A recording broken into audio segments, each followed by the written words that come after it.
Ah, yeah. Come on, yeah. Come on, everybody, put your hands on it. I know that things are looking wrong. Agradecidos con el Señor Jesús en esta mañana y quiero que oremos para que el Señor nos dirija en su palabra. Padre, te damos gracias, muchas gracias por el sacrificio que hiciste por nosotros en la cruz del Calvario. Te pedimos y te rogamos, por favor, que en esta mañana nos hables a través de tu palabra, que seamos redarguidos, que seamos confrontados, que seamos impulsados, que seamos levantados en el nombre de Jesús, que los hermanos que vienen de camino sean guardados también hasta llegar a este lugar. Muchas gracias te damos en Cristo Jesús. Dirígenos a través de tu palabra y sobre todo que nosotros podamos entender el propósito que tú tienes con nuestra vida, Señor, en el nombre de Jesús. Amén y amén. Hermanos, bendiciones. Quiero que salude a la persona que tiene a su lado, por favor. Salúdenle. Y bueno, hoy estaremos hablando de un tema que es algo que venía hace por ahí un mes cuajando en mi espíritu. De hecho, en alguna ocasión, en el discipulado de los sábados, hablé algo respecto a eso. Hablé algo suave, pero lo hablé.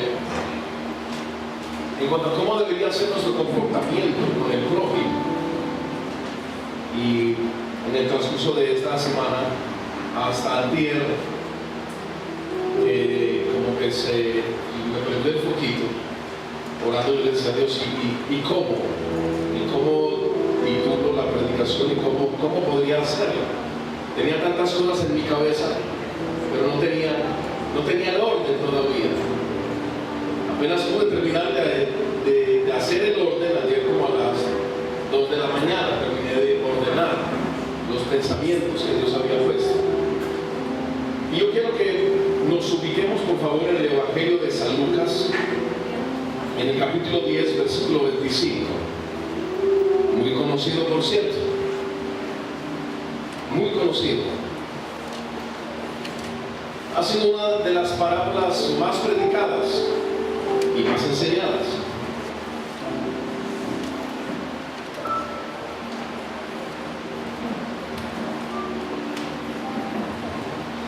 Creo que se han escrito y se han predicado infinidad de cosas alrededor de esta parábola.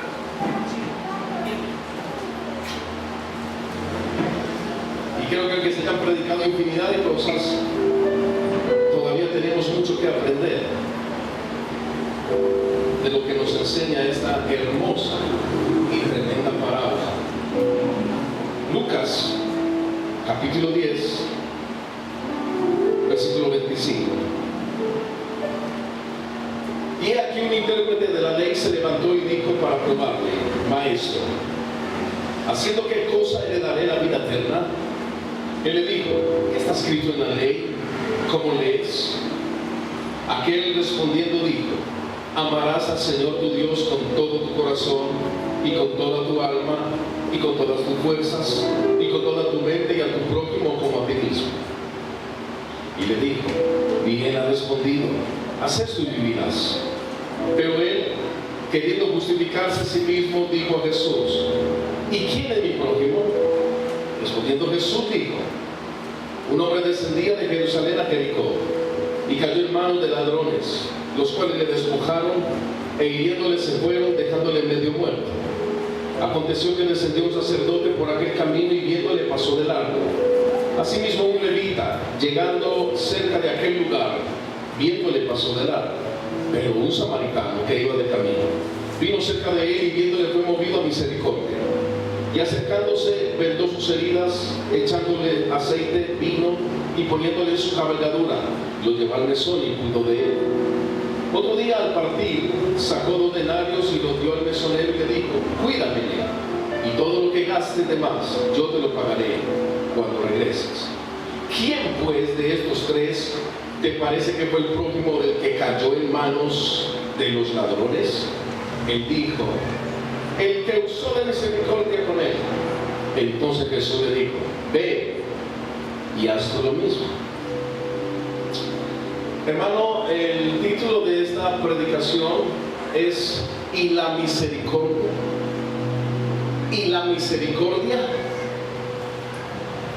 Creo que sin duda alguna debemos entender que la misericordia es algo que debe estar en formación continua en nuestras vidas, y que Dios va a usar diferentes cosas o diferentes etapas de cómo debe ser nuestra formación para la misericordia y cómo debe ser nuestra formación para ejercerla, sobre todo con el que es nuestro prójimo. O sea, hay muchas cosas que decir, hay muchas cosas que hablar. Entre ellas es que si el tiempo nos alcanza, si no dentro de 8 días continuamos, pero si el tiempo nos alcanza hoy, tratar de entender quién es el prójimo, a qué se está refiriendo la palabra de Dios. Porque el prójimo es más que nosotros mismos, mucho más que eso. A veces nos hemos limitado a pensar o a creer que esa gran misericordia que debemos mostrar debe ser entre nosotros mismos. Pero es un gran error. Tiene que ser con el prójimo. A diario, como seres mortales, nos damos cuenta que Dios nos brinda oportunidades para que ejerzcamos la misericordia. Hay que ejercerla. Pero este aspecto de la misericordia, como cada aspecto del carácter o de la vida, tiene su dualidad. Veamos entonces algunos antónimos de la expresión misericordia. Hay antónimos de la expresión misericordia. Y uno de ellos es condena, crueldad, dureza, ensañamiento, impiedad, inclemencia, inflexibilidad, intolerancia, intransigencia, maldad, venganza. Y todo esto, hermanos, podríamos reducirlo en una sola palabra: la falta de amor para con el prójimo. La falta de amor. Ahora, cuando nosotros entendemos y vemos que necesitamos tener más amor con el herido, más amor con el frustrado, con el fracasado, con el perdido, con el atado y el esclavo, entenderemos que muchas veces, o en demasiadas, por no decir en todas las circunstancias, la mejor manera de transmitir el evangelio a un prójimo, sea perdido, sea atado, sea esclavo, sea quien sea, la mejor manera de comunicarle el evangelio es cuando se lo comunico de la misma manera que Dios nos comunicó a nosotros el perdón, y nos lo comunicó a través del amor plasmado en su Hijo Jesucristo. Es interesante. El Señor nos advirtió que en Mateo 24, nos advirtió en este capítulo de Mateo 24, que la multiplicación de la maldad traería un enfriamiento en cuanto al amor en sus mayores expresiones. Traería un enfriamiento en cuanto al amor. Pero como creyentes debemos ocuparnos y preocuparnos de que esto no sea un cumplimiento en nuestras vidas, porque entonces, si es así, estaríamos evidenciando que nuestro ser ha empezado a crecer y a tener cabida la maldad. Nosotros no somos llamados a permitir que este nivel de profecía, exactamente en cuanto a que el amor se enfriará, tenga un cumplimiento en nosotros. No puede ser. No puede ser. El asunto es que el cristianismo, por llamarlo así de alguna manera, o los embajadores de Cristo en la tierra, o los cristianos, o los evangélicos, pentecostales, como quiera usted llamarlos, al parecer se han dejado algunas cosas de lado, se han hecho otras, pero se han dejado algunas de lado. Y fue precisamente lo que el Señor Jesucristo habló y de hecho advirtió, condenó en Mateo 23:23.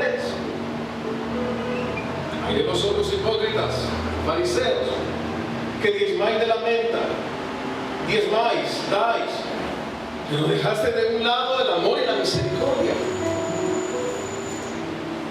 Hay algo que yo decía hace por ahí 15 días en el culto de Doctrina de los Miércoles, y voy a decirlo hoy para que muchos de ustedes lo escuchen. Creo que las iglesias de sana doctrina, en algún momento, estamos cometiendo grasos errores, grandes errores,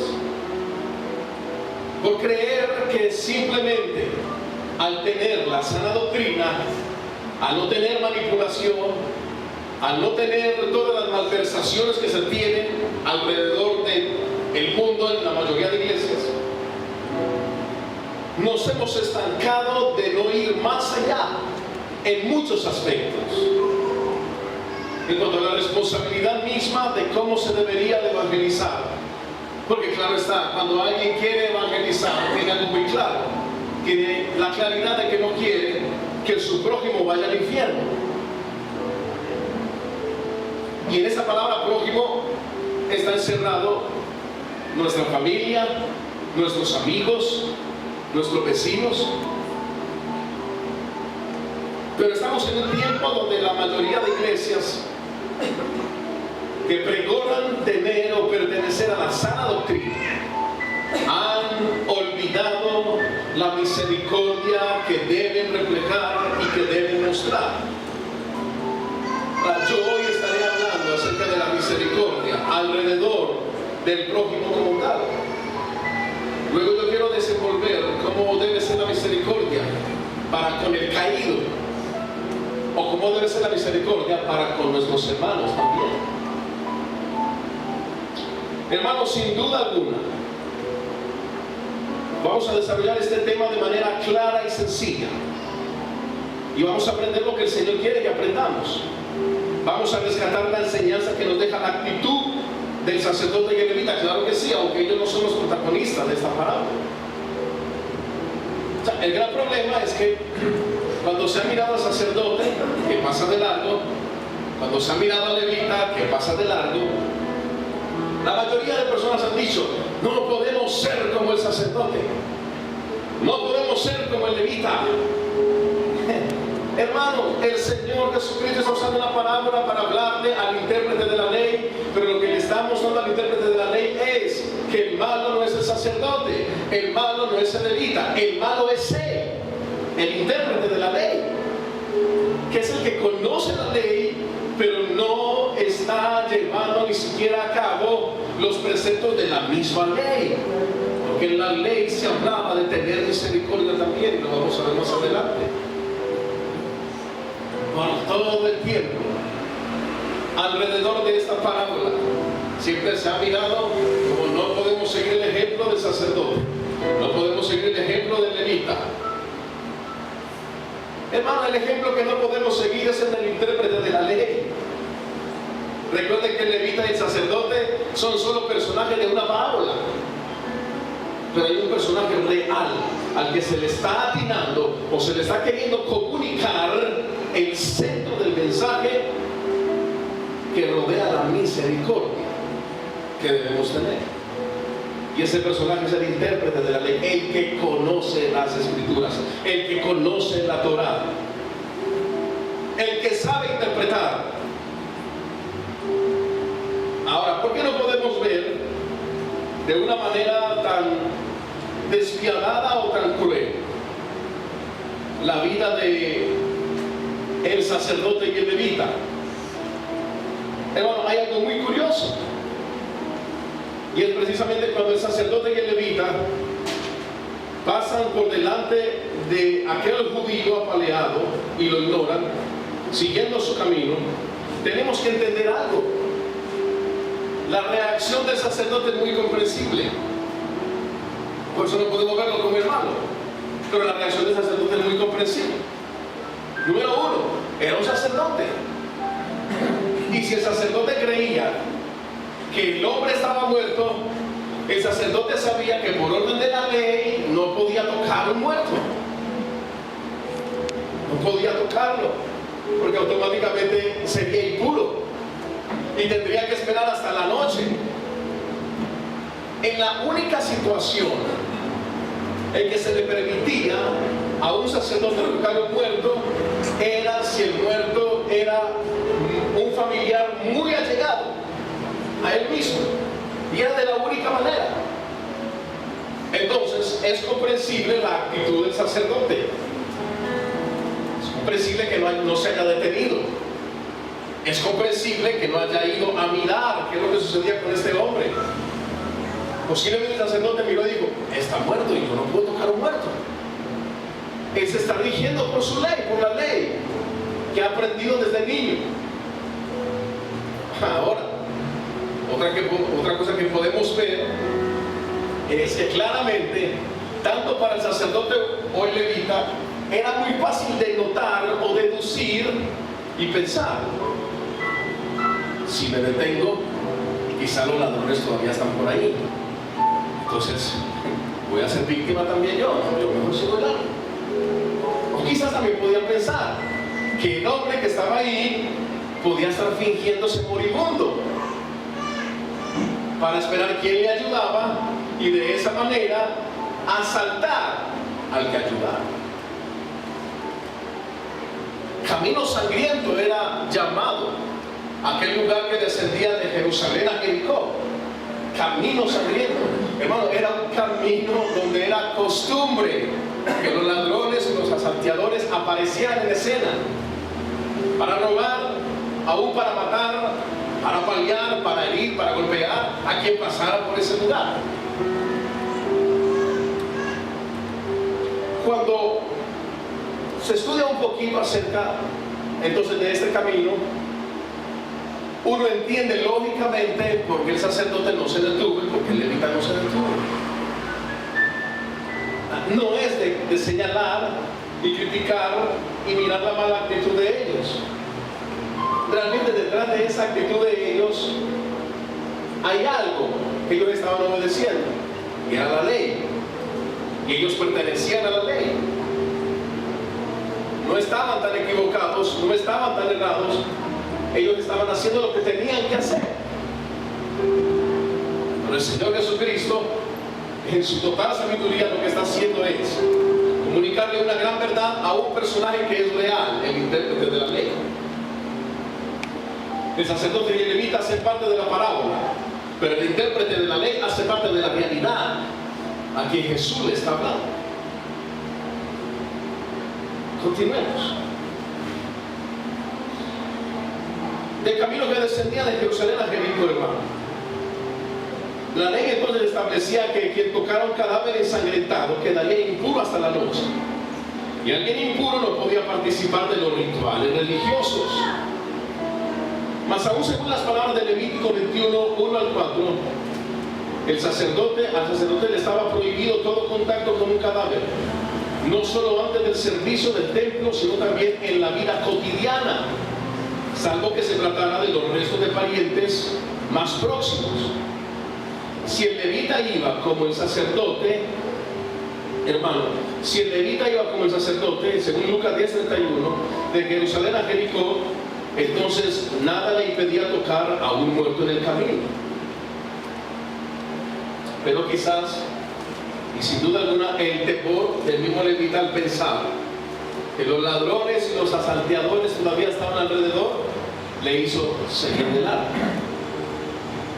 Todo esto nos dará una gran enseñanza a nosotros, porque tendríamos que ponernos en el lugar, no de mala actitud, pero tendríamos que ubicar el lugar del sacerdote y el levita.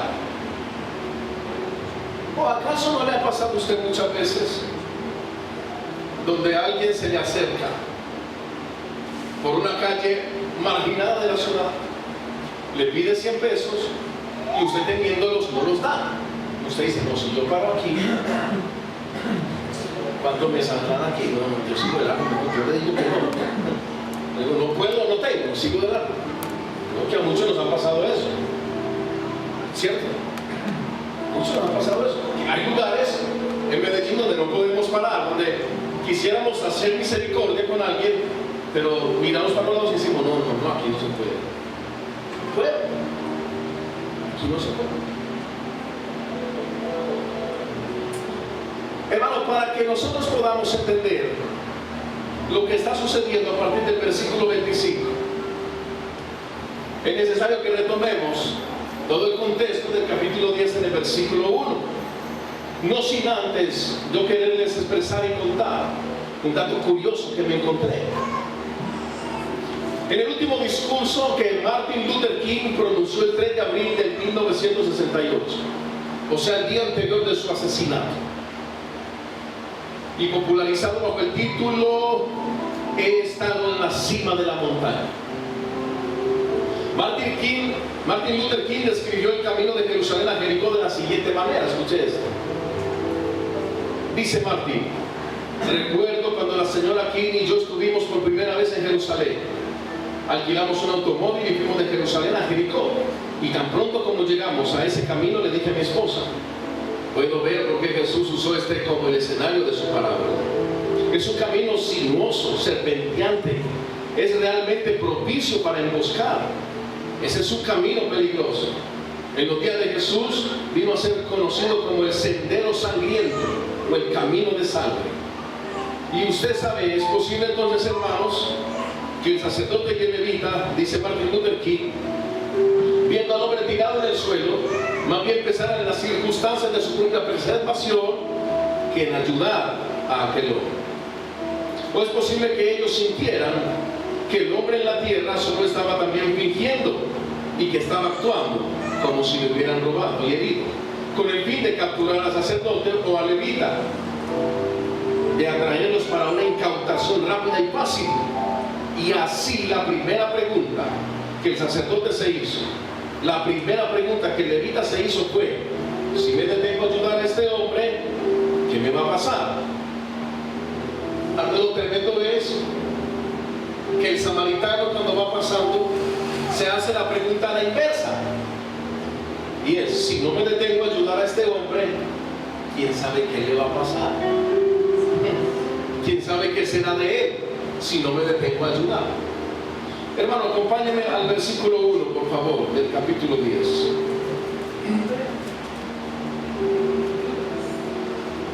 Y no lo vamos a leer desde el versículo 1, usted me va a seguir con el desglosamiento que yo voy a tener con la ayuda del Espíritu Santo.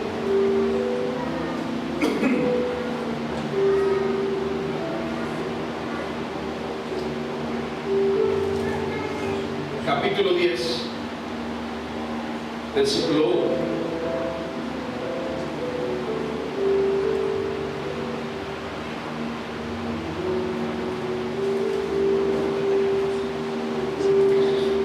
Desde el versículo 1 observamos que el Señor Jesús viene en un diálogo didáctico, como de costumbre, enseñando a sus oyentes. Lucas, el escritor, escuche bien, comienza a narrar la designación que recibieron del Señor para ir a otras ciudades o a donde fuesen enviados. Ahí lo vemos en el versículo 1. En el versículo 2, el Señor Jesús habla de la realidad acerca de la mies, pero también de la urgencia que haya más obreros. En el versículo 3 nos da claridad frente en medio de quienes vamos a estar, y a su vez da una clara instrucción de que no haya una distracción aún para saludar. Interesante eso. Esto nos da a entender la importancia y la urgencia de la misión. En ese versículo el Señor Jesús le dice a los 70: a nadie saludéis. Ahora, ¿por qué está diciendo eso? Jesús no le dice a sus discípulos que sean mal educados, sino que le dice que no se dejen distraer por cortesías sociales. La misión es más importante que las cortesías en el camino. O sea, el Señor Jesús está haciendo énfasis en que la misión es tan importante que ellos no pueden quedarse a saludar, porque en aquel entonces un saludo no era simple: hola, ¿cómo estás? Hola, ¿cómo te va? El saludo se desarrollaba aún como una invitación a casa, y muchas veces aún para amanecer en la casa del que estaba saludando. Esto significaba implícitamente que habría una distracción y que la misión se iba a retardar. Hermano, la calidad de lo que Jesús nos está transmitiendo y le transmitió a estos 70 fue: la misión es muy importante. Ahora, ¿en dónde está Jesús hablando todo esto? Señor Jesús está en una aldea, no se dice el nombre, pero está en una aldea. Pasaba de aldea en aldea. Y en este momento se encuentra en una aldea, hablando con sus seguidores, pero al mismo tiempo dando la designación de los 70 y lo que ellos tienen que hacer y la encomienda que tienen de parte de Dios. Entonces la misión es más importante, lo que está diciendo el Señor Jesús, y es más importante que la cortesía social. Esto nos da a nosotros, hermano, una clara enseñanza de que debemos tener en tan alto valor y en tan alta estima la misión que el Señor nos ha encomendado, la misión que tenemos por delante,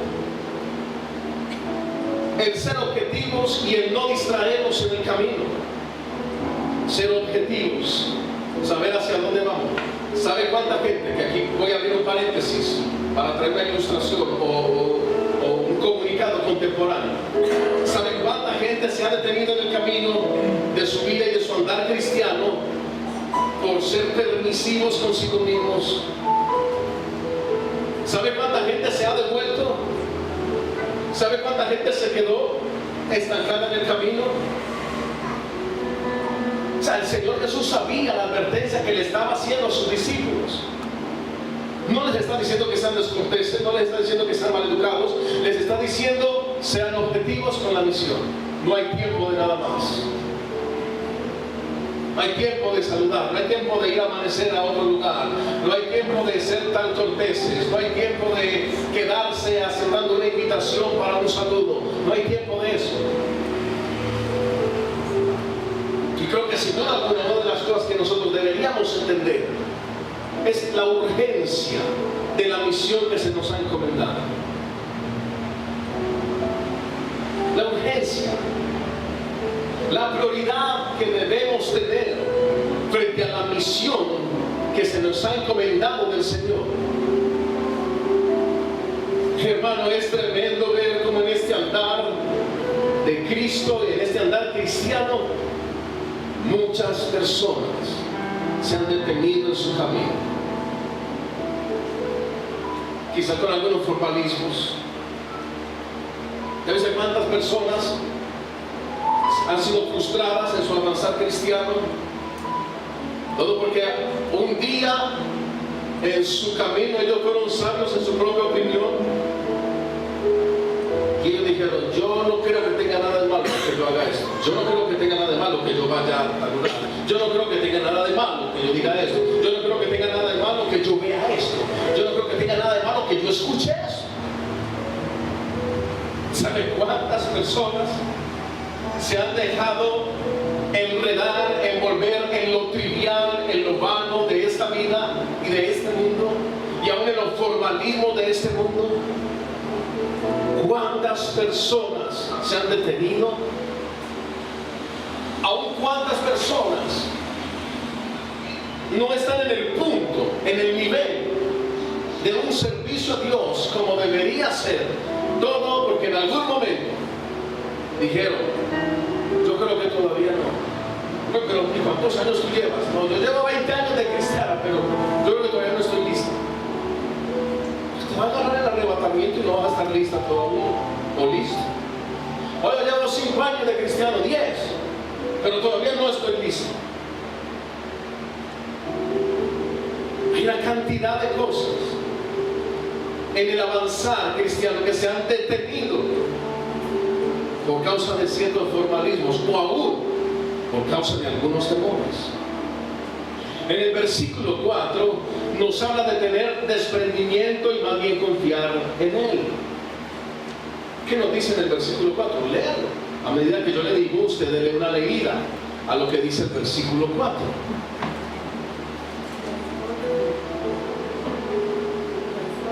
Yo solamente quiero disertar rápidamente y dando cierto análisis a cada versículo.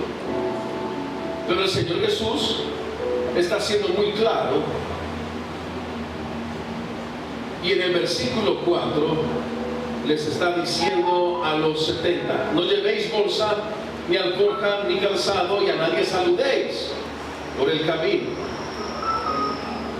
Sin duda alguna eso también significa una gran dependencia o una gran confianza, no en las posesiones, no en el materialismo, sino una gran confianza y dependencia en la voluntad de Dios y en su protección. ¿Sabe cuántas personas a la hora de una designación espiritual le han dicho a Dios, no tengo tiempo? ¿O sabe usted cuántas personas a la hora de una designación espiritual han respondido como respondió el joven rico? Que le dijo, bueno, yo todavía no estoy listo, no puedo vender todo lo que tengo porque no tengo poquito. Jesús le dijo, si todo lo has cumplido desde tu niñez, anda, vende todo lo que tienes, no son los pobres. Entonces el joven, inclinando su rostro, se entristeció y se fue. Y el Señor Jesús exclamó y dijo, cuán difícil es que un camello pase por el ojo de una aguja. Así difícil es que un rico, confiando en sus riquezas, entre al reino de los cielos. ¿Sabe usted cuántas veces sucedió que personajes le dijeron al Señor Jesús, ok, yo quiero seguirte, pero voy a ir, voy a enterrar a mis padres, luego voy a venir y te voy a seguir? Y el Señor Jesús contestaba, cualquiera pues que poniendo su mano en el arado mira hacia atrás, no es digno de ser mi discípulo. ¿Sabe usted actualmente cuántas personas le dicen al Señor, no voy a seguirte todavía, tengo que solucionar primero unos negocios, no voy a seguirte todavía, no voy a servirte como tú me estás pidiendo, yo primero tengo que sacar adelante esto, luego sí te voy a servir, yo primero tengo que solucionar esto, yo primero tengo que pagar esta deuda, primero tengo que... ¿Aló? ¿Sabe cuántas personas le han dicho eso al Señor? No, yo soy muy joven, yo todavía no. O cuántas personas han dicho, no, es que yo no puedo seguir al Señor todavía así muy de frente, no puedo hacerlo porque yo tengo que pagar unas deudas ahorita, pastor, y por eso es que yo no estoy sirviendo en la iglesia, ¿no? Me estoy deshaciendo de algunas deudas para poder decir con toda. Hermano, voy a decirle algo. Cuando Jesús llamó a Pedro y a los otros que estaban con Pedro, Pedro estaba endeudado. ¿Estaba endeudado, sí o no? Estaba endeudado. ¿No se acuerda que una ocasión lo mandó a que sacara una moneda después y le dijo, paga tus impuestos y paga los míos? Pedro estaba endeudado. Jesús está llamando a un hombre que está endeudado. Y aparte está llamando a un hombre que en casa lo están esperando para que lleve el sustento, lleve el pan, lleve el alimento, lleve el dinero. Y aún así, Jesús le está diciendo, ven y sigue. Ya no serás más pescador de peces, serás pescador de hombres. Ven y sigue. No te preocupes de nada, ven y sigue. Yo me ocuparé de los tuyos, ven y sigue.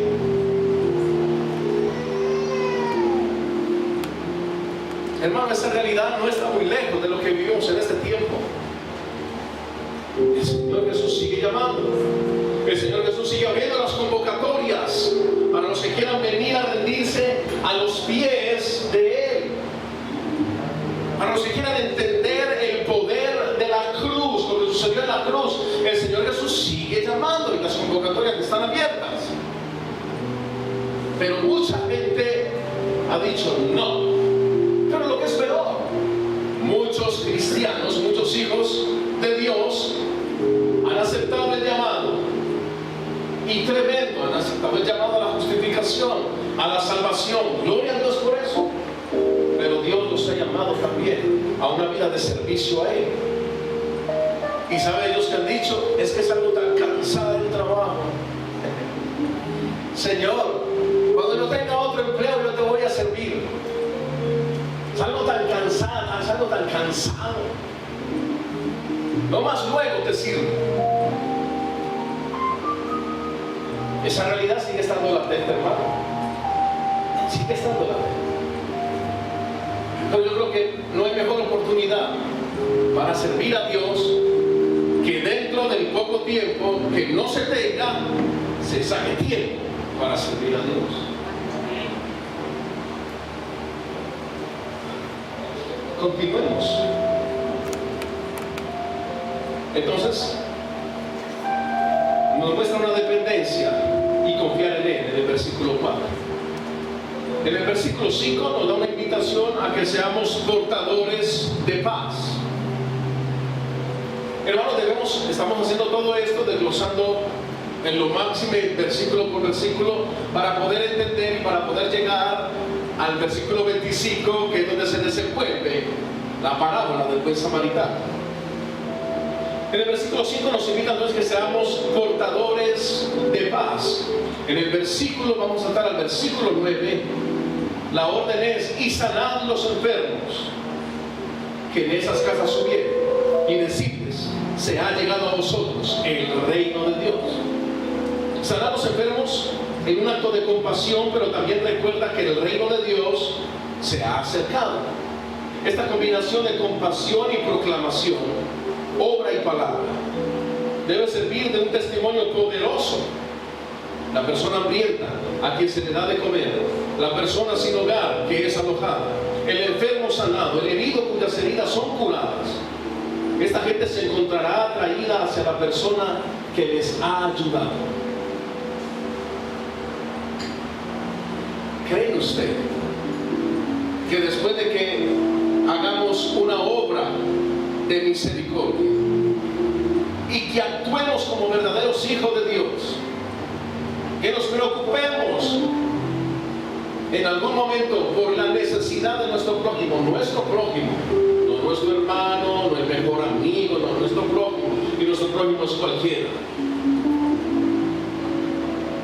Ahora, el asunto es que dentro de algunos cristianos, algunas congregaciones, ha habido tanta mezquindad que se le ha dicho, se le ha transmitido algo al impío, y es algo que ha sido muy perjudicial. Tenemos unos sándwiches aquí, pero si no escuchan el mensaje, venimos a predicarles y quieren encontrar la conciencia de la vida. Venimos a predicarles: no, a mí no me gusta eso, yo soy de otra religión, a mí no me gusta evangélicos, no nos gusta. A ese que dijo eso no le vamos a dar sándwich. Sí, porque como no quieren los evangélicos, pues que también parecen los evangélicos. Muchas cosas han sido así. Aún a nivel personal, entre nosotros mismos, con gente de nuestra familia. Cuando quizás nos damos cuenta que alguien de nuestra familia, que ha sido ateo, que ha sido blasfema, lo que sea, está en alguna necesidad, automáticamente el cristiano, el litúrgico, el evangélico, el recontra, hiper, mega, archi espiritual dice: está así porque no ha aceptado al Señor. Es consecuencia de su maldad, es consecuencia de su pecado. Que sufra y que pague. ¿Cuántas veces le he predicado y no ha querido aceptar? Entonces que sufran las consecuencias. Hermano, no. Yo he descubierto algo según la palabra de Dios, según la parábola del buen samaritano y el desarrollo que vamos a tener de este tema, y es: en infinidad de circunstancias el Señor ha permitido, está permitiendo y va a permitir que muchos impíos, aún de nuestra propia familia, sufran a nuestro alrededor, se vean en situaciones difíciles o paupérrimas para una sola cosa. ¿Sabe para qué? Para probar el corazón de los verdaderos hijos y cómo van a actuar en esa situación.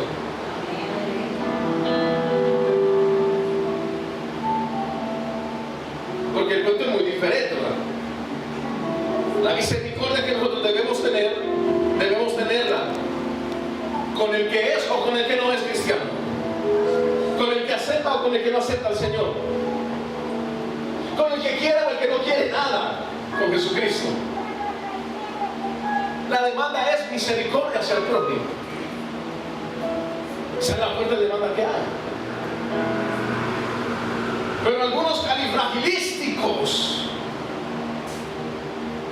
mega espirituales, llegan al punto de decir: no, debemos que el Señor está tratando.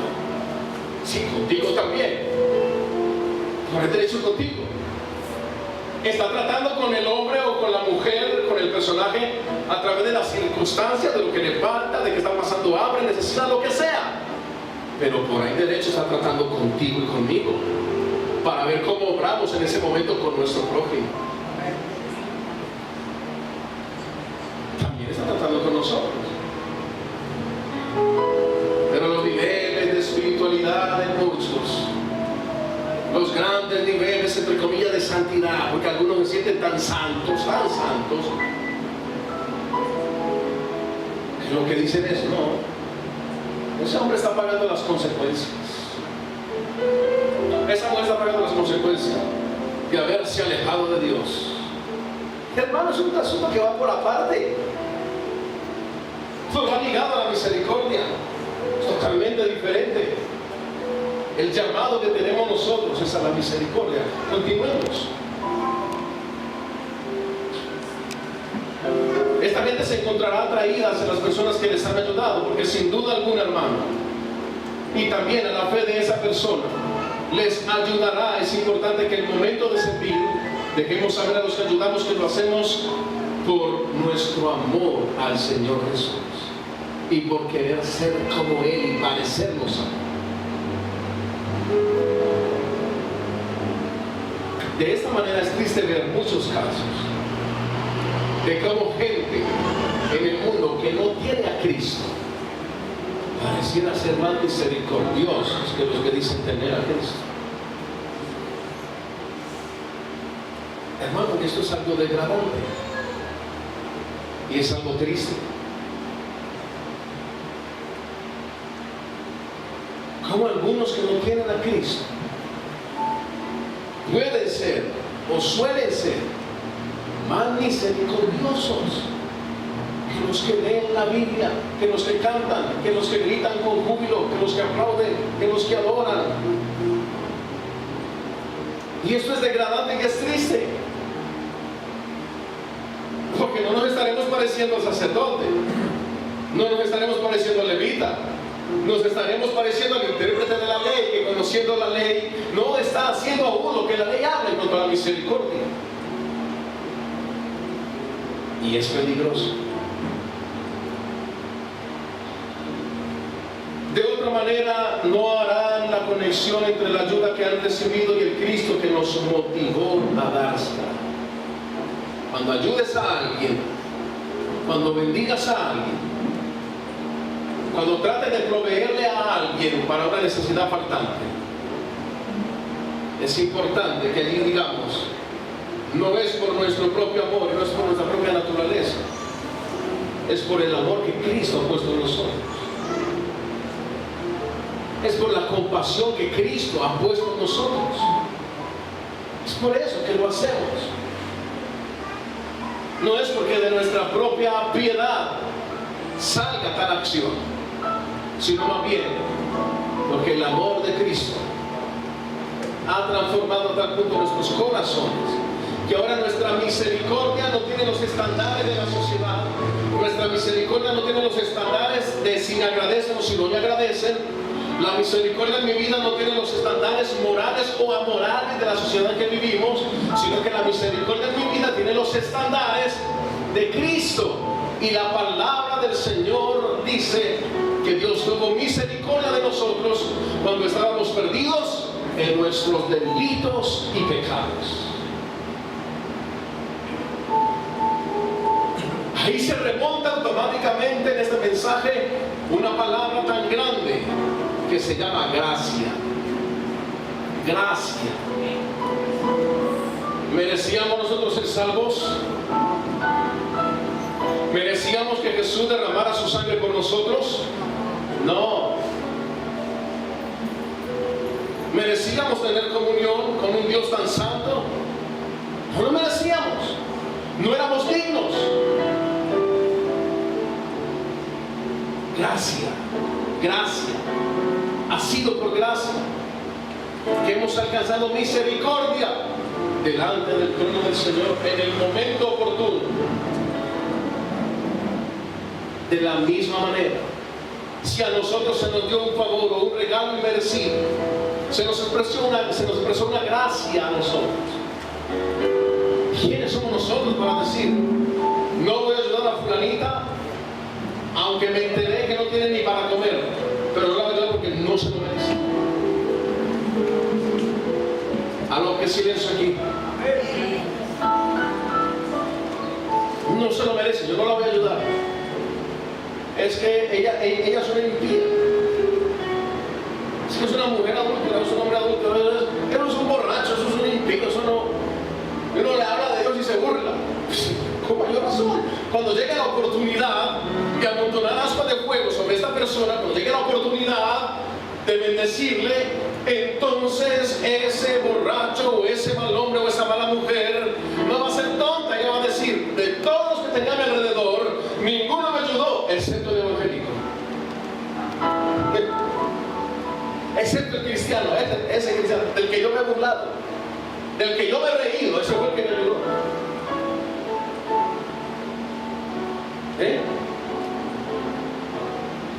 Y por el derecho cuidaremos nuestra conciencia del endurecimiento. Del endurecimiento. Ahora hay muchos factores que están en juego, como los factores que quizás contemplaba el sacerdote, los factores que contemplaba el levita, pero para nosotros debe primar quizás aún más el factor que contemplaba el samaritano. Y el factor que contemplaba el samaritano quizás fue, si yo no lo ayudo, entonces ¿quién? No viene nadie más. Yo no lo quiero ayudar a este hombre, yo lo voy a ayudar. El gran problema contemporáneo y moderno es, ¿y por qué lo tengo que hacer yo? Que lo haga otro. El Señor enviará a alguien que lo ayude. Eres tú. Eres tú.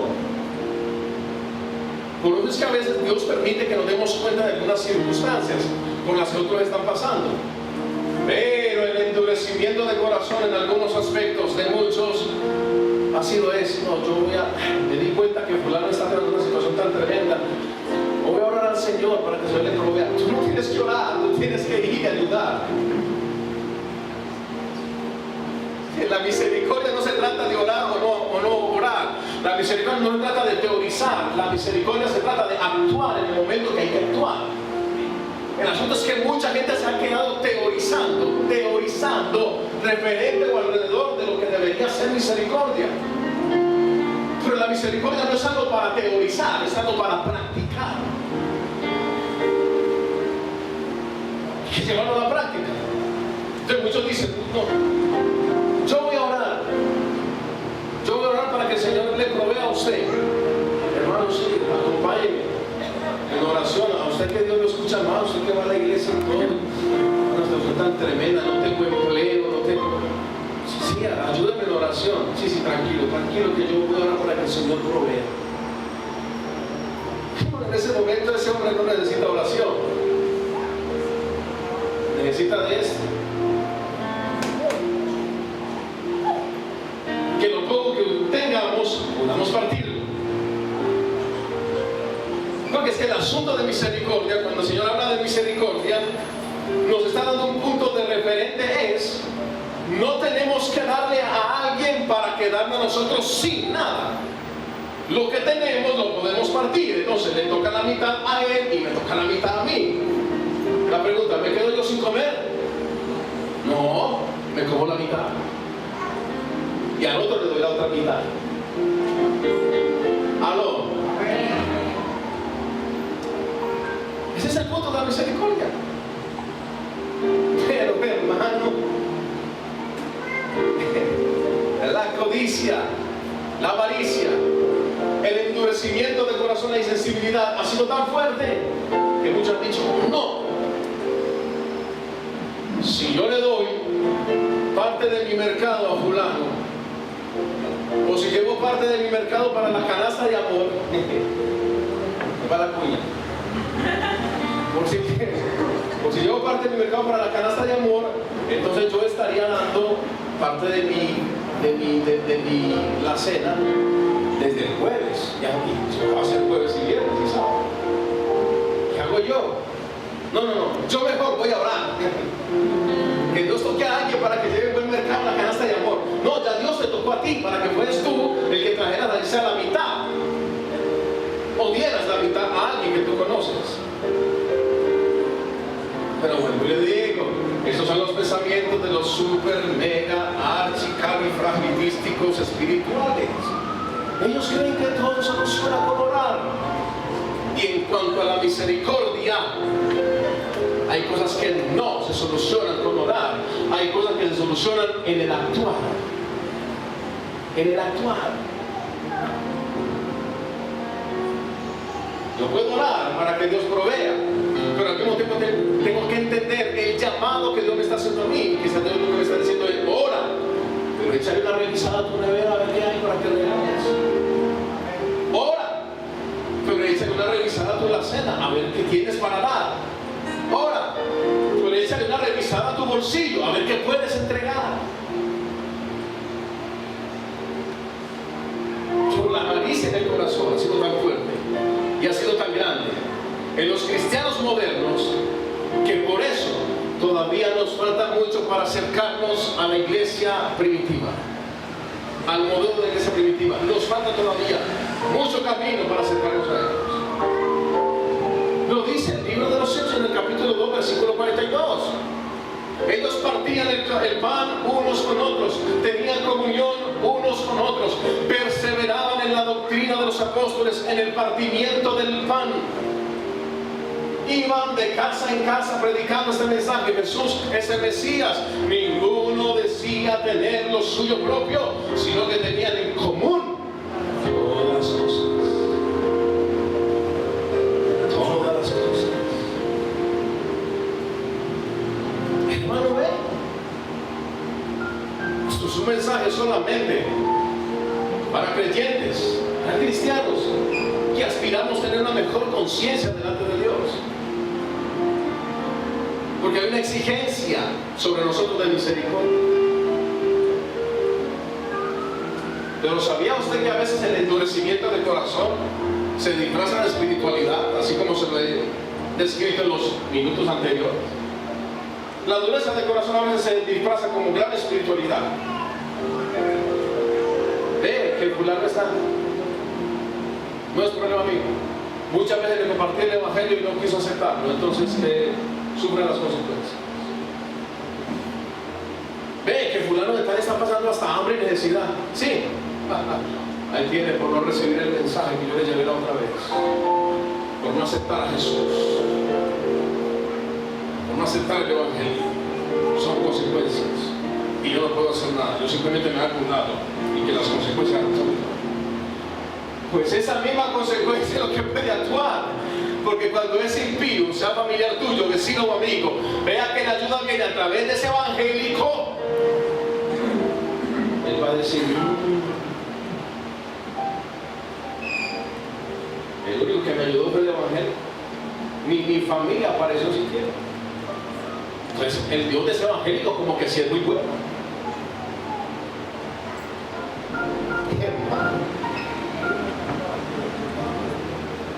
Pregúntenle a que tiene a su lado, ¿cómo estás de misericordia? Dígale, ¿cómo estamos? ¿Cómo estamos de misericordia?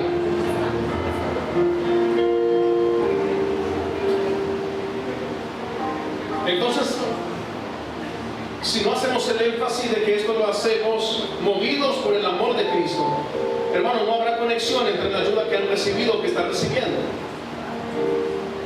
y el Cristo que nos motivó a dársela. No habrá conexión. En ese caso, nuestro mayor propósito, que es la proclamación del reino de Dios, será perdido o será un fracaso. Porque aquí nos está mostrando precisamente el escritor Lucas, nos está mostrando y señalando que estas son maneras de cómo vamos a llevar y vamos a proclamar y a publicar el reino de Dios. Porque decían, el reino de Dios se ha acercado. El reino de Dios ha llegado.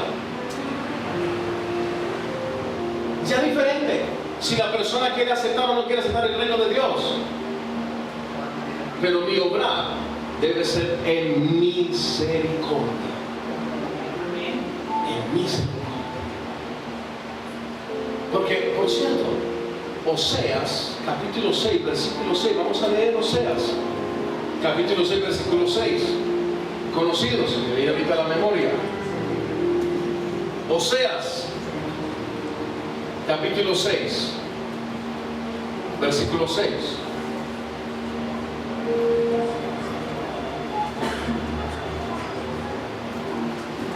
Porque misericordia quiero y no sacrificio, y conocimiento de Dios más que holocaustos.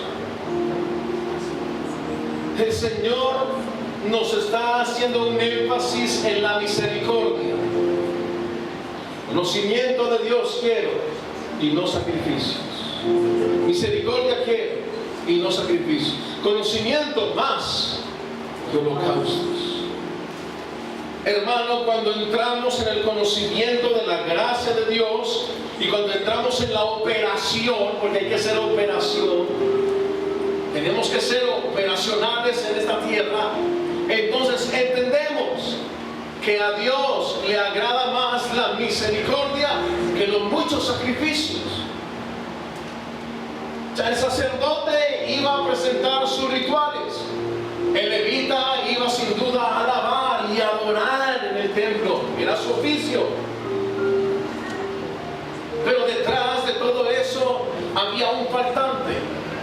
Y Jesús utiliza la parábola para mostrar al intérprete de la ley que ese faltante no solo está en personaje de una parábola, sino que ese faltante está en él.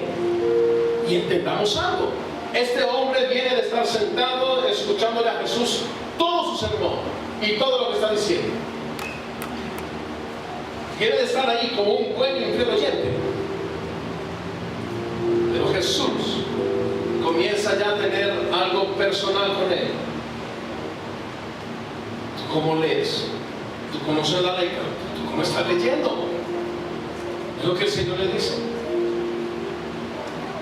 Misericordia quiere, hermano, y no sacrificio. ¿Será que Dios no quiere entonces que hayan algunos sacrificios espirituales? No se está refiriendo a eso, pero se está refiriendo a que debe haber un equilibrio y que la balanza debe tirar más para el lado de la misericordia que para el lado de los sacrificios. O sea, el Señor Jesús lo que está diciendo es, se lo está comunicando al intérprete de la ley, y Dios nos lo dice en el Antiguo Testamento, es: tú puedes orar, tú puedes cantar, tú puedes vigilar, tú puedes ayunar, tú puedes hacer todo lo que disciplinadamente, en cuanto al Espíritu, lo veas y lo captes en la Torá, en la palabra, en el Antiguo o Nuevo Testamento. Puedes hacer todo eso, pero si no tienes misericordia, quiere decir que no tienes amor. Y si no tienes amor, el apóstol Pablo dijo: puedo hablar en lenguas, puedo profetizar, puedo hacer lo que sea, pero si no tengo amor, nada soy. Nada soy.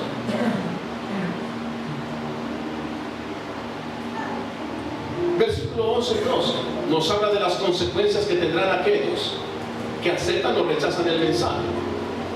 Y el sacudir los pies era declarar o evidenciar que era un lugar impuro, que estaba expuesto al juicio de Dios, al juicio de Dios, no al juicio del hombre, al juicio de Dios. Cuando el pueblo de Israel,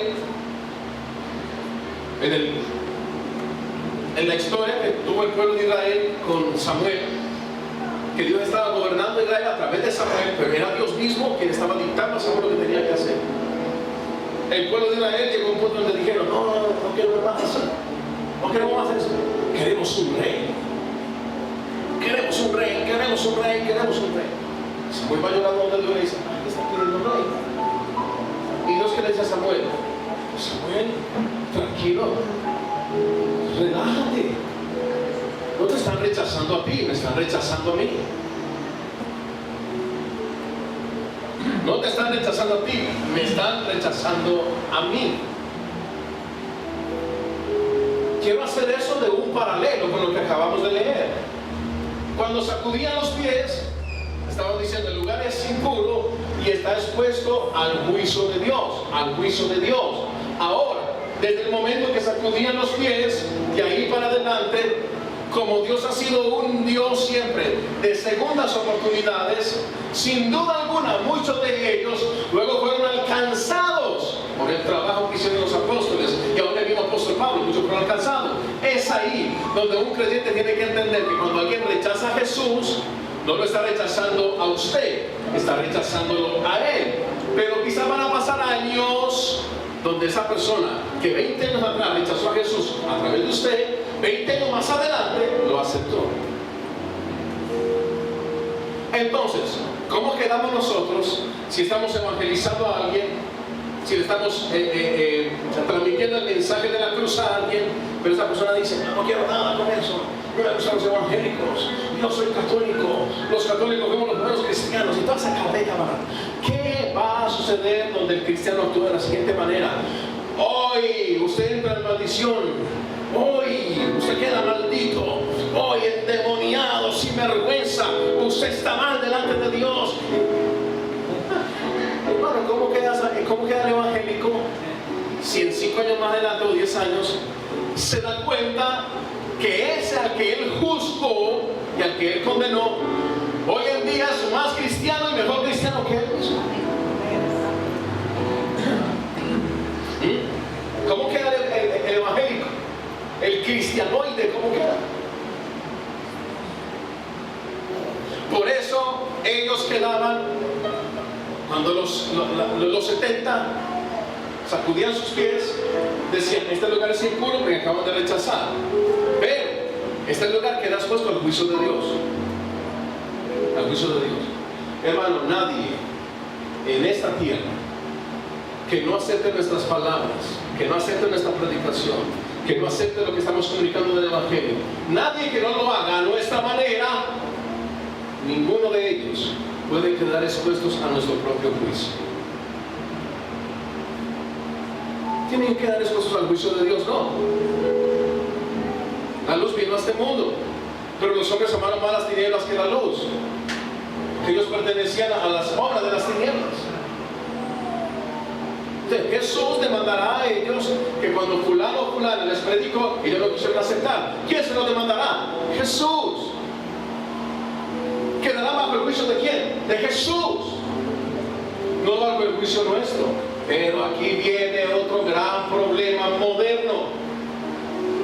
Hay cristianoides, hermano,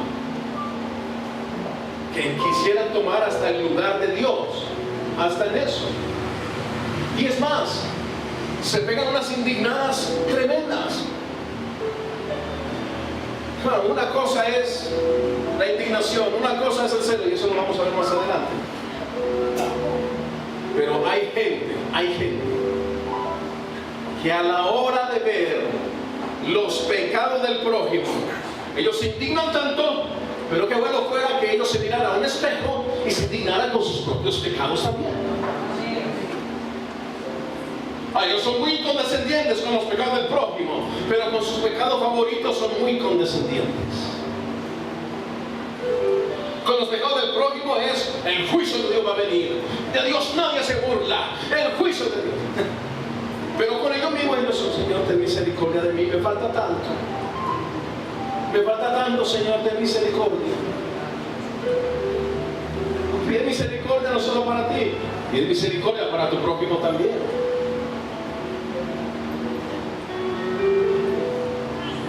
No puede quedar expuestos a nuestro juicio. No podemos hacerlo de esa manera, hermano.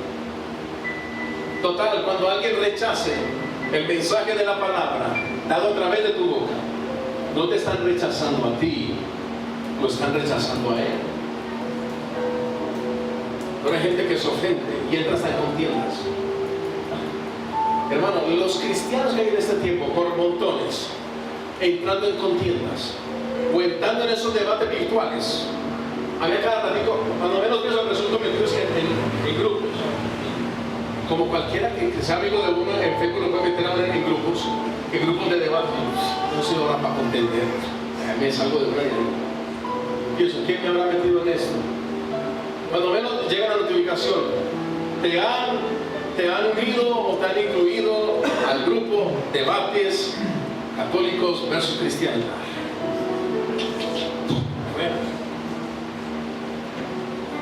La palabra de Dios no es para pelear ni es para contender.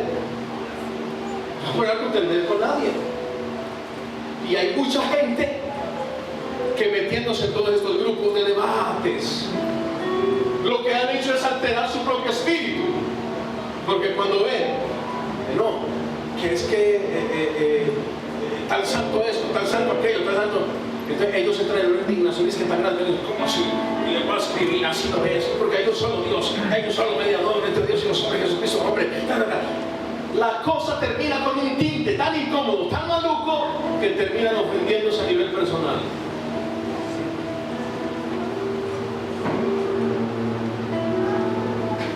Ofendidos. Ahora, ¿cuántas personas cuando están en sus reuniones familiares o en su reunión en su lugar de trabajo, de empleo, se cruzan con que un familiar de ellos vocifera cosas terribles de Dios?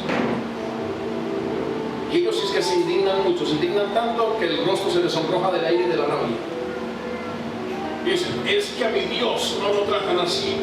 Mira, mientras tú te estás indignando y mientras tú estás deseando fuego, que descienda fuego, ahorita fuego, que descienda fuego contra ellos, ¿sabes cómo está mirando Dios?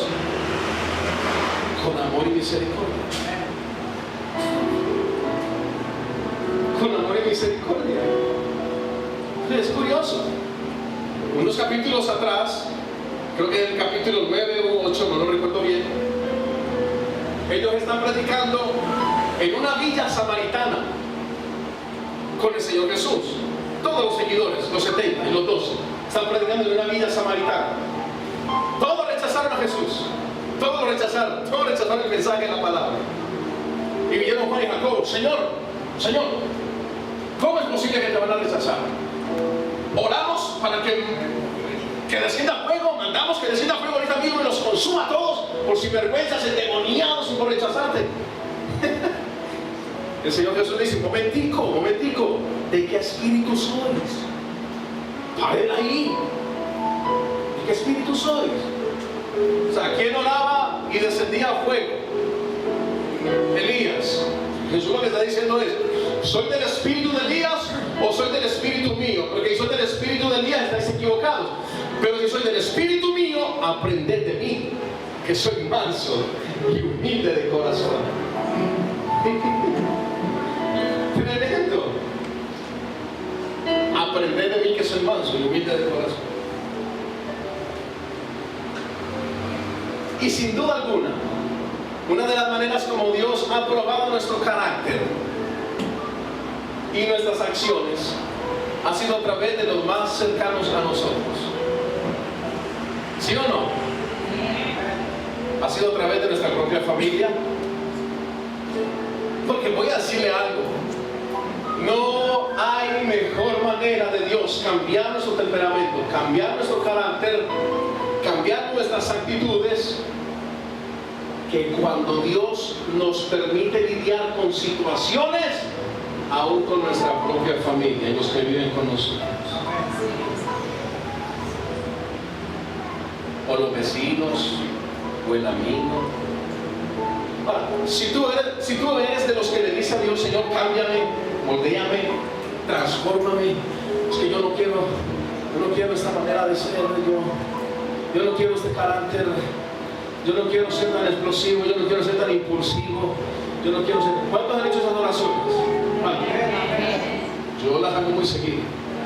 A veces me coge muy la madrugada en esa terraza, diciéndole a Dios, cámbiame, Señor, cámbiame, por favor. Cuando hacemos este tipo de oraciones, automáticamente es como si le dijéramos a Dios, en sus marcas, listos, fuera. Y Dios dice, ok, te voy a transformar, te voy a corregir y lo voy a hacer a través de tu mamá. O a través de tu esposa, o a través de tu esposo, o a través de tus hijos. ¿Estás listo? Claro que te voy a cambiar, claro que te voy a corregir, Claro que te voy a transformar, pero no lo voy a hacer a tu manera, lo voy a hacer a mi manera, dice Dios. A mi manera lo voy a hacer. Tú solamente dale peso a tu oración. Y la mejor manera como podemos darle peso a nuestra oración es: estoy listo, Señor. Ojos abiertos, inteligencia despierta, sabiduría al 100%. Y cuando haya algún momento de interpelación con mi esposa, mi esposo, yo diga: lo que yo oré, es lo que yo oré, es lo que yo pedí, yo lo pedí, lo voy a aguantar. Voy a aguantar. Le dije a Dios que me transformara, le dije a Dios que me cambiara. Ya no hay regreso atrás. Voy a aguantar y voy a soportar. Ojos abiertos, sabiduría al 100%, inteligencia despierta, hermano. Porque es de esa manera como Dios nos va a moldear. Y de muchas maneras más. Cuando vamos al carnicero, y el carnicero es el mala clase, es el mal geniado. Cuando el cajero del éxito de Carulla te trata de una manera que tú ni comprendes, dice: este tipo que está tratando como tan mal este cajero, no le he hecho nada. Es un momento de confrontación donde tú o guardas tu compostura o te sales de casillas.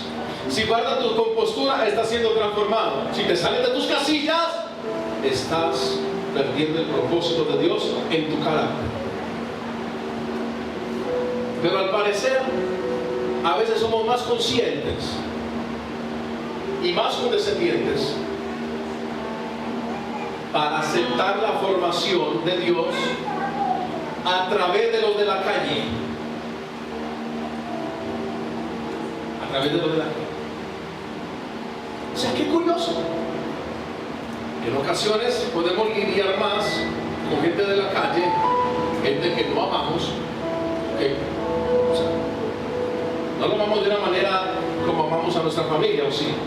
¿Por qué no? Pero a veces aguantamos más las confrontaciones o los momentos de confrontación con gente desconocida. Y en nuestra casa es que somos los que menos aguantamos, somos los menos condescendientes, no aceptamos nada, automáticamente nos transformamos, pegamos el grito en el cielo y nos escudamos bajo la hiper, mega, anticalifragilística apariencias espirituales y decimos: eso no es de Dios. Yo no sabía que tenía un hogar endemoniado. Yo no sabía que mis hijos estaban endemoniados, mis hijas endemoniadas. A ustedes se las voy a llevar el pastor a que la liberte, que les haga la liberación en el nombre de Jesús. Hermano, a veces perdemos tan fácil la compostura dentro del hogar. Recuerden que estamos hablando de la misericordia. Recuerden que el título de esa predicación es "Y la misericordia". Y a veces perdemos tan fácil la compostura y actuamos tan inmisericordias con nuestro núcleo familiar, nuestro núcleo personal, pero con los de la calle somos unas mansas palomas. En la casa no pasamos ni eso, pero en la calle hay que guardar el testimonio. Entonces me fijo en mi misericordia, ¿cierto? Tomo la apariencia de que soporto mucho, pero en la casa, en el hogar, cualquier cosita. Hay cristianos aquí que son como la olla atómica, o como la cerveza, se suben el hilo. Algunos que saben cerveza, esa es la luz a mí, pastor.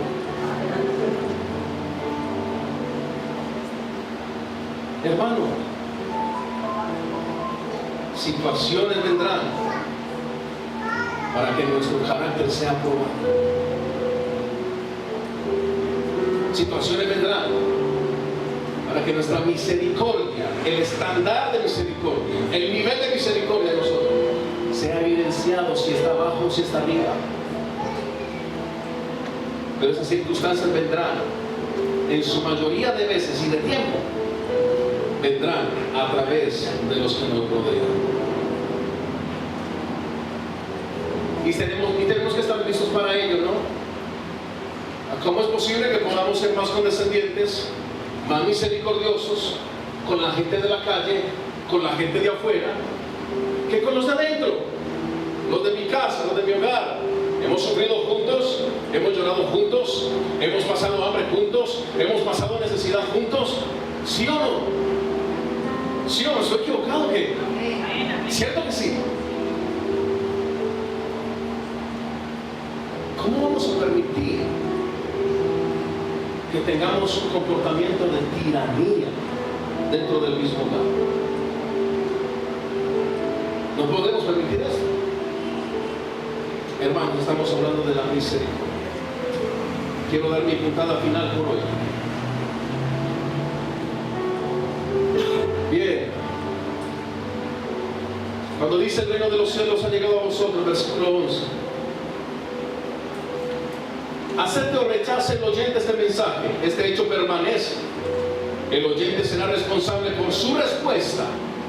La promesa de Dios se convierte en un juicio para aquel que la rechaza. Aún el polvo que se nos ha pegado de vuestra ciudad a nuestros pies sacudimos en vosotros, decían los 70. Recientemente, samaritanos, como se lo dije en el capítulo 9, ya lo recordé aquí, capítulo 9, versículos 52 y 54, rechazaron a Jesús. Ahora Jesús les prepara para ser recibidos de la misma manera. Si son rechazados, los discípulos han de sacudir el polvo de sus pies, un acto de repudiación. Han de hacerlo de manera pública, declarando su motivo, y de nuevo han de proclamar: ha llegado el reino de Dios. Este es un aviso, no una retaliación. Escuchen, es un aviso, no una retaliación. No es para herir a aquellos que no quisieron aceptar. Por el contrario, es para que aquellos observen la repudiación y puedan ser persuadidos al escuchar al Dios de las segundas oportunidades. Que si tenemos que ser muy sabios a la hora de enseñar, evangelizar, predicar, muy sabios.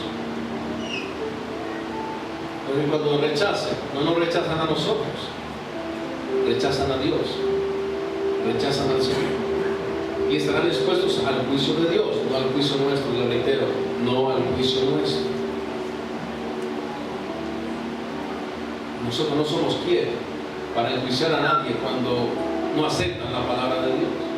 Por el contrario, Jonás quería enjuiciar a Nínive. De hecho, Jonás tenía ya un juicio referente a lo de Nínive, pero el juicio de Jonás no se parecía en nada al juicio de Dios. Jonás quería la muerte acérrima de los ninivitas. Jonás tenía una venganza personal con los ninivitas, pero Dios dijo: I'm sorry, Jonás, yo quiero que ellos sean salvos y tú eres el que les vas a predicar. Tremendo. Nuestra actitud, hermano, tiene que ser de misericordia. En el versículo 13 advierte acerca de aquellos que no se arrepienten a pesar de haber visto muchos milagros. Y en el versículo 14 hace referencia a una fuerte expresión de lamento que desemboca en otra línea y que muchos no quieren oír ni mucho menos leer. En el versículo 14 se hace la mención a la palabra quedará expuesto a juicio. Palabra que ya había tenido otra expresión antecesora por la expresión castigo en el versículo 12. Hermanos, ya a partir del versículo 17 de Lucas capítulo 10 habla de que los 70 regresaron con gozo y contentos porque los demonios se les sujetaban en el nombre de Jesús.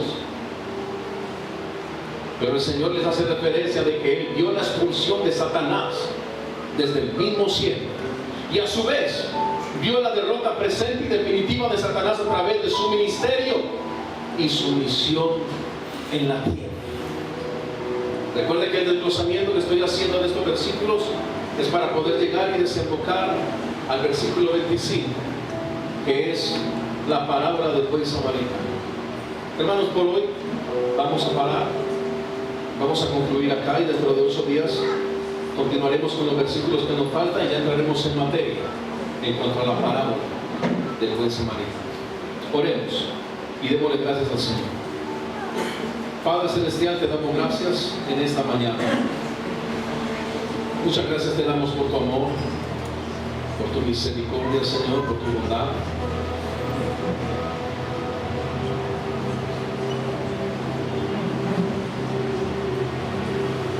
Y sin duda alguna sabemos y entendemos que tenemos que pedirte perdón, Señor. Porque hay muchas cosas que hemos dejado de un lado, como es el amor y la misericordia. Señor, perdónanos. Sabemos que nos falta mucho, pero también sabemos que día a día conlleva una responsabilidad de cambio, de transformación. Y nosotros queremos aceptar la responsabilidad de cambio y de la transformación. Tú has tenido misericordia de nosotros, aún en medio de nuestra maldad, aún estando nosotros perdidos en nuestros delitos y pecados. Has tenido misericordia, Señor. Y sabemos que hemos sido llamados a obrar de la misma manera. Señor, perdónanos porque muchas veces quizás se nos ha extraviado el sentido real del Evangelio.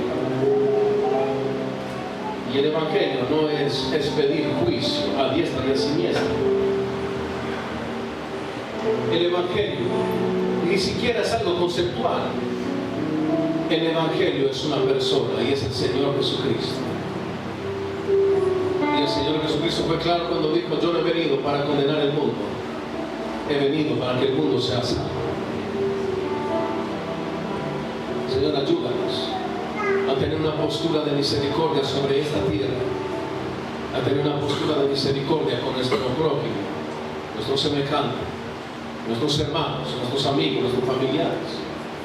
Perdónanos si en muchos momentos hemos sido inclementes, hemos sido inmisericordias, si hemos actuado con tiranía, si aún hemos usado hasta la misma espiritualidad para condenar y atacar a otros. Perdónanos, Señor, te lo rogamos en esta mañana, por favor. Hermano, ore al Señor, hable con Él referente a esta predicación que ha sido expuesta. Usted y nadie más que usted sabe qué punto de esta predicación pueden enmarcar un antes y un después para su vida a partir de hoy. Hable con Dios referente a lo que hoy ha sido expuesto de su palabra.